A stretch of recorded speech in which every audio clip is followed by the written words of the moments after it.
முருகரோட 2ஆம் படை வீட்டை முடிச்சுட்டு அங்கேருந்து கிளம்பி முதல் படை வீட்டுக்கு வந்தாச்சு. மதுரையில் 2வது முறையாக திருப்பரங்குன்றத்துக்கு போய் முருகரை மறுபடியும் பார்த்துட்டு வந்தாச்சு.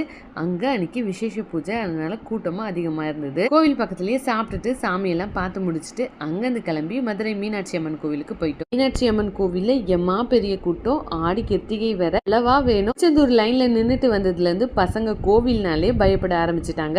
இதோட நாங்கள் எந்த கியூல நிற்க மாட்டேன் அப்படின்னு சொல்லிட்டாங்க. நான் பசங்களை வச்சுட்டு இருக்கேன், நான் தான் பார்த்துட்டல, நீங்களாம் போயிட்டு வாங்க அப்படின்னு சொல்லிட்டு எங்க அம்மா கிட்ட எங்க அக்கா கிட்டலாம் நான் சொன்னேன். கோவில் நட வேற 1 மணிக்கெல்லாம் சாத்திடுவேன் அப்படின்னு சொல்லிட்டு சொன்னேன். பார்த்தா கோவிலோட கியூ கடகடன் மூவ் ஆயிடுச்சு. பசங்களுக்கெல்லாம் ஐஸ்கிரீம் வாங்கி தரேன்னு சொல்லிட்டு ஏமாத்தி கியூல போய் நிக்க வச்சாச்சு. அந்த கியூவும் 1 hour கிட்ட போச்சு. அம்மனை பார்த்த உடனே அம்மா வந்து என்கிட்ட பார்த்து கேட்கற மாதிரி இருந்தது. என்னடி என்னை பார்க்காம போறியே, வந்து பார்த்துட்டு போ அப்படின்னு சொன்ன மாதிரி இருந்தது. ரொம்ப ரொம்ப அழகா இருந்தாங்க. அங்க அம்மனையும் பார்த்துட்டு அங்கிருந்து கிளம்பியாச்சு. அடுத்தது பழமுதிர் சோலைக்கு போலான்னு சொல்லிட்டு பிளான் பண்ணோம். அடுத்த வீடியோல பார்க்கலாம்.